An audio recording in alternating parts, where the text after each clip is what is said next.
सदगुरु कबीर साहिब पूरी दुनिया से प्रश्न पूछते हैं। सबके अंदर चेतन आत्मा का निवास है। चेतन आत्मा को कबीर साहिब ने हंस नाम दिया है। हंस उसे कहते हैं जो सारग्राही होता है। नीर और क्षीर को मिक्स करके रख दिया जाता है। हंस जब आता है नीर पान नहीं करता है, क्षीर को ग्रहण करता है और नीर को त्याग कर देता है। साहिब कहते हैं तुम हंस हो, तुम कंस नहीं हो। सार सार को ग्रहण करो।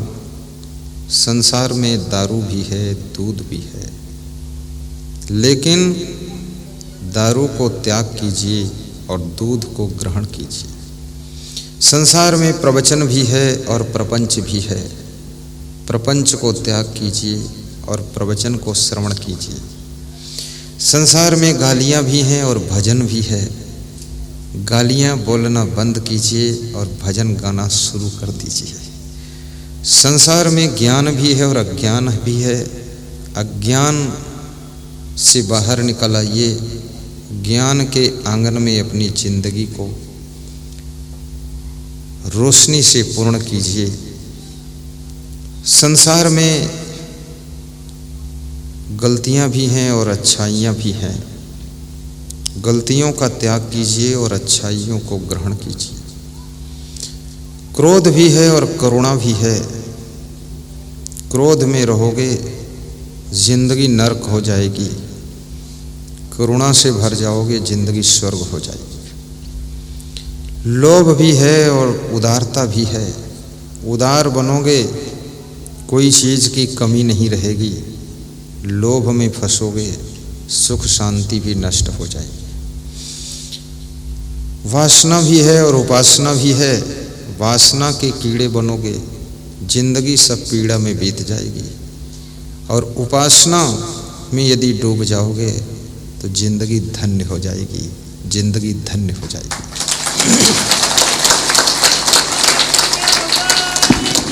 जय जय।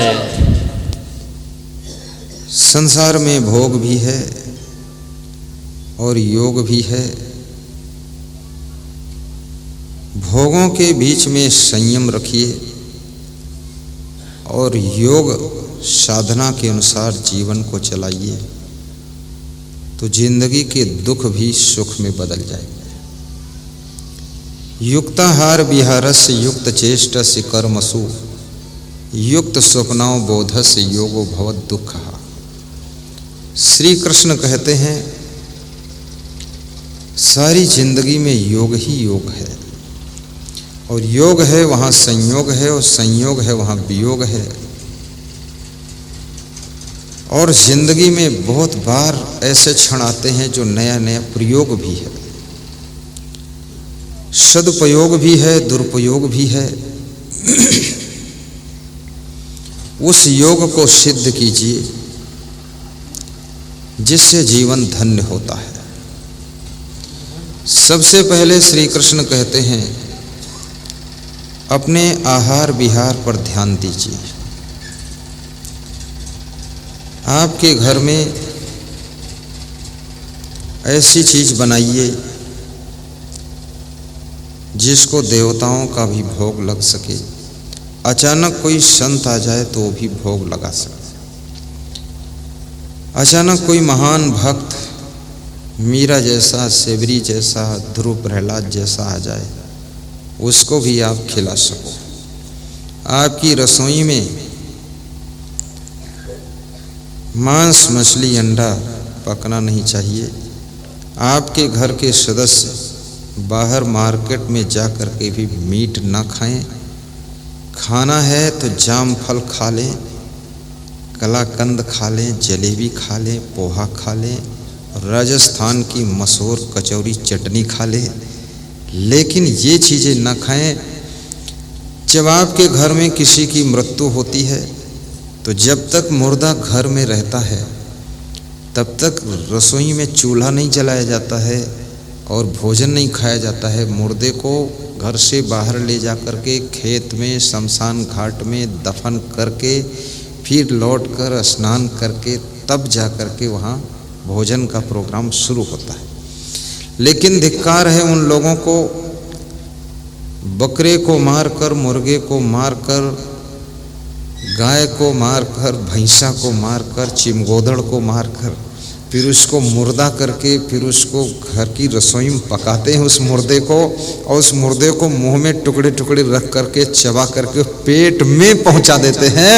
ऐसे लोगों को धिक्कार है। घर के मुर्दे के समय में नियम है रसोई नहीं जलती है, और ये बाहर से मुर्दे आकर तुम्हारे पेट में दफन हो जाते हैं।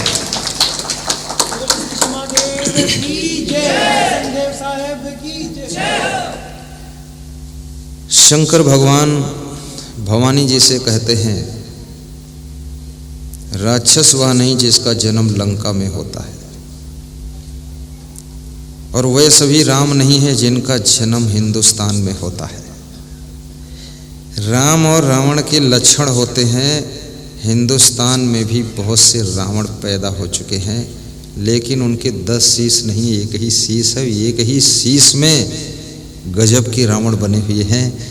न जाने क्या क्या उत्पात खुराफात फालतू बात करते रहते हैं। शिव जी कहते हैं, खाएं कबाब शराब सरोजा, निस्दिन पर नारिन कहाँ खोजा, जिनके असाचरण भवानी, ते जानो निश्चर संप्राणी, माने मात पिता नहीं देवा, साधुन से करवावें सेवा। खाएं कबाब शराब सरोजा, निस्दिन पर नारिन कहाँ खोजा, जिनके असाचरण भवानी, ते जानो निश्चर संप्राणी। मनुष्य जीवन ऐसा जीवन है जिसको देवता लोग भी पाने के लिए इंतजार करते हैं। रामायण में मनुष्य शरीर की महिमा का वर्णन भगवान श्री राम पूर्ववासियों के सम्मुख कर रहे। राम कहते हैं, हे पूर्ववासियों, बड़े भाग्य से मनुष्य का शरीर मिला है। मनुष्य के शरीर में स्वतंत्रता भी है, स्वच्छता भी है, सारे गुण हैं। पशु के शरीर में तुम यदि ये आत्मा पहुंच जाती है, परतंत्र हो जाती है। जितने पशु हैं, पंछी हैं, सब मनुष्य के कंट्रोल में है।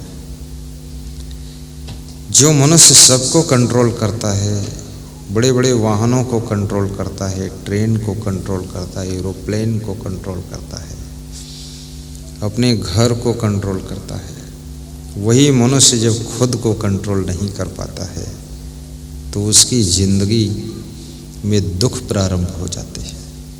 खुद को भी कंट्रोल करना सीखो। आपका ये चंचल मन, ये चंचल इंद्रियां और ये जोश खरोश,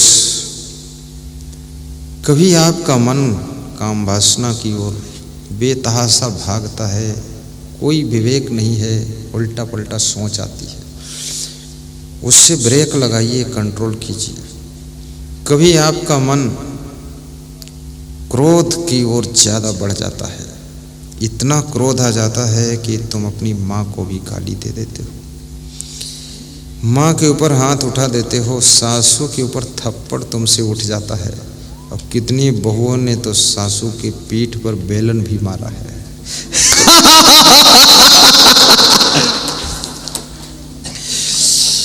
सासू रोती है, चिल्लाती है, ये क्या कर रही है? बोली, रोटी बेल चुकी हूं, अब तेरी पीठ बेल दूंगी। ऐसा कभी मत कीजिए, इससे बहुत बड़ा पाप लगता है, श्राप लगता है और त्रेताप भोगना पड़ जाता है। बड़ों का सम्मान न कर सको तो उनका अपमान न कीजिए, बड़ों से प्रेम और प्यार न कर सको तो कम से कम उनको मार मत दीजिए। अपने हाथों को कंट्रोल रखिए। इतनी गुस्सा करके क्या करोगे तुम? ये क्रोध को राक्षस का स्थान भी दिया गया है।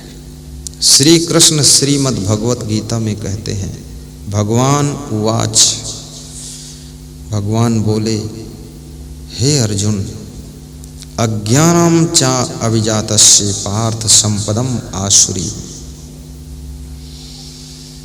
क्रोधा पारुष्यमेव च दंभो दर्पोभिमानश्च क्रोधा पारुष्यमेव च। जो दंभ करता है, घमंड करता है, अभिमान करता है, बहुत क्रोध करता है। कितने लोगों के पास में धन तो नहीं है, लेकिन धनवानों से भी ज़्यादा अभिमान है। ऐसे ऐंठ कर चलते हैं, अगर तुम ठीक से मिल जाओ तो तुम्हारी भी गर्दन ऐंठ देंगे। बड़ा अहंकार है। और कितने लोग अज्ञान के वशीभूत होकर के अपने माँ बाप से भी ऐंठ जाते हैं। बूढ़ा बाप जिसने जन्म दिया है वो सोचता है, अरे बेटे, तेरे से कुश्ती लड़ने के लिए तुझे नहीं पैदा किया हूँ, तू मेरी ओर क्यों गुर्रा रहा है, शांत रहे। बड़ी आशा के साथ तुझे जन्म दिया। किसी के पुत्र बनकर के शत्रु जैसा व्यवहार करने से बहुत पाप लगता है। बहू को बहुत सेवा करना चाहिए। वह बहू अपने घर को मंदिर बना देती है, जो सबकी सह करके भी मुस्कुराती है, हंसती है, किलोलें करती है और घर को संभालती है, और सास ससुर को भी संभाल लेती है, बच्चों को संभाल लेती है, पूरे घर का समायोजन कर देती है और सबको प्रेम के रस में डुबा देती है। ऐसी बहू देवी का अवतार, लक्ष्मी का रूप होती है। जय की जय की जय। साधु बनो तो भी अच्छे संत बनो। संत के पास भी बहुत विवेक होना चाहिए। बैठने उठने का भी सलीका सीखो, कपड़े पहनने का तरीका सीखो। जहाँ पर सब लोग बैठे हो वहाँ टांगे खोल कर मत बैठो, सबकी तरफ टांगे मत फैलाओ। कोई परम पूजनी थोड़े आप हैं जो आपके चरणों का दर्शन सब करेंगे। थोड़ा सावधान रहो। कोई आपके द्वार पर आता है, उसको बिठाने के बाद आप बैठिए। द्वार पर आया हुआ मेहमान घर मालिक से हमेशा बड़ा होता है, पूजनीय होता है और उसका सम्मान करना चाहिए। अतिथि का सत्कार करना भी सीखो। नम्रता से उन्हें जल पिलाइए, प्रेम से हंस करके कुशल मंगल पूछिए, बैठने का यथोचित स्थान दीजिए। मेहमान का पहला स्वागत आपकी मीठी मुस्कान से होता है। आपने अगर चेहरा चढ़ा लिया, मेहमान समझ गया मेरे आने से इनके ऊपर बहुत बड़ा भार पड़ गया है, ऐसा उसको नहीं एहसास कराइए, बल्कि खुश हो जाइए। कौन खाना चाहता, कौन पीना चाहता, किसके पास टाइम है। ऐसे भी डाइजेशन खराब है, टेबलेट खाना पड़ता हाजमोला की। किसी को टाइम नहीं है। मैं अपने आश्रम में देखता हूँ, मेरे पास में भक्तगण आते हैं तो मैं बोलता हूँ चलो जलपान करो। अरे बोले जलपान नहीं करेंगे, बात को हो जाए। तो मैंने कहा जाओ तुम इनको भोजन खिला के। अरे बोले भोजन में नहीं खाने जाओगे। तो हमने कहा क्यों? तो हमने कहा जाओ आराम कर लो। अरे बोले आराम जरूरत नहीं। तो हमने कहा फिर क्या? बोले बस तुम्हारे दर्शन के लिए आया हूँ, ये काम हो जाने दो, खाने पीने मत फंसाओ, नहीं तुम अंदर चले जाओगे, मिलोगे भी नहीं।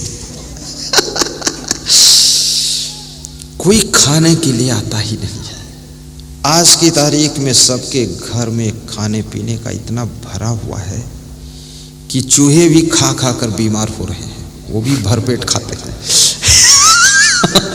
बिल्लियां सब ठिल्लम ठिल्ल घूम रही हैं, कुत्ते सब भोगदंड बने घूम रहे हैं, गायें भी रोटी दाल भात खा रही हैं। खाने कमी कहाँ है?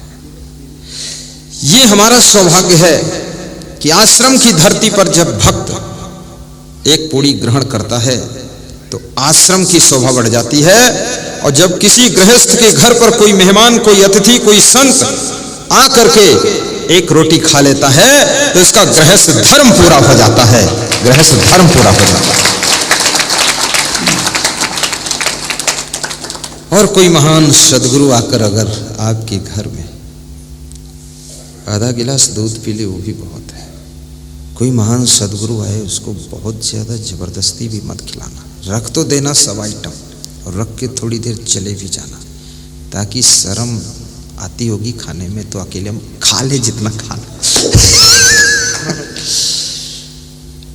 और थोड़ा गुरुदेव को दृष्टि भोग भी लगवाना चाहिए, उनके सामने रख दीजिए, दिखा दीजिए, कभी कभी स्पर्श भोग लगवा दीजिए कि छू लें डब्बा, उसके बाद बट जाए मीठा और छक लें सब लोग।